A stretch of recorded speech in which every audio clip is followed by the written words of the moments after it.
Just the ride up to Ronda will have you in awe. The natural surroundings are as spectacular as the man-made landmarks are impressive.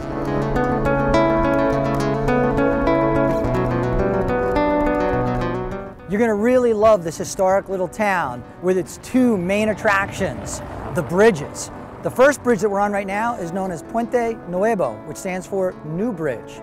And it's called the New Bridge, but it's really not that new because it was begun construction in 1751 and took 42 years to complete. From this vantage point, you can look down and you can actually see the old bridge, the older bridge that was built by the Romans. It's known as the Puente Romano. So two bridges, beautiful views, and a wonderful historic town. It's a historic town that overlooks a historic river. And since it is only 62 miles from Malaga, Ronda is a great addition to any southern Spain itinerary. One interesting thing about Ronda is the bridges split the town into two distinct sections.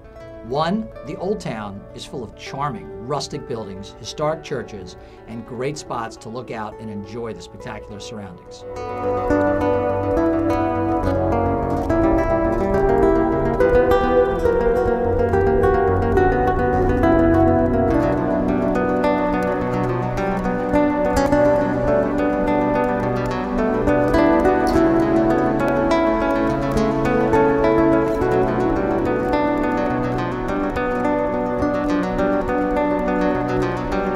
New town across the bridges, one of Spain's iconic traditions, has its roots. You think I'm looking for a fight? Maybe a bullfight. If I was an actual bullfighter and I entered the ring, I'd be wearing a cape like this. I'd have my hat on, but before the fight begins, I would take my hat and I would toss it.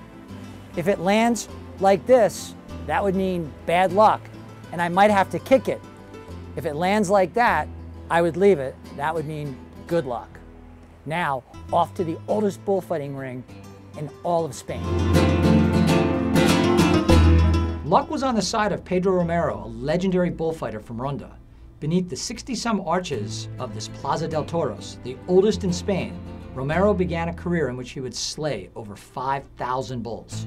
There aren't too many bullfights in Ronda anymore, although those that are held here are significant. So it is the character of the new town that wins over many travelers. Like the bridge, it is hard to classify the new town as new per se, but it is as attractive today as it was during the early and mid-1900s when Ernest Hemingway and Orson Welles spent time in Ronda and grew to love it. On this one afternoon, I grew to love Ronda too.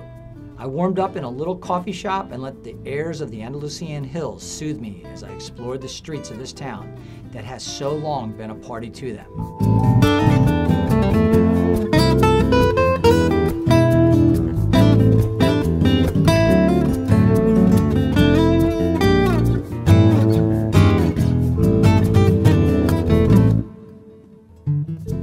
I peeked into Ronda's little restaurants and saw some that were literally full, wall to wall, with history. I settled on a nice quiet meal though, and I would recommend that while in Ronda, you do the same.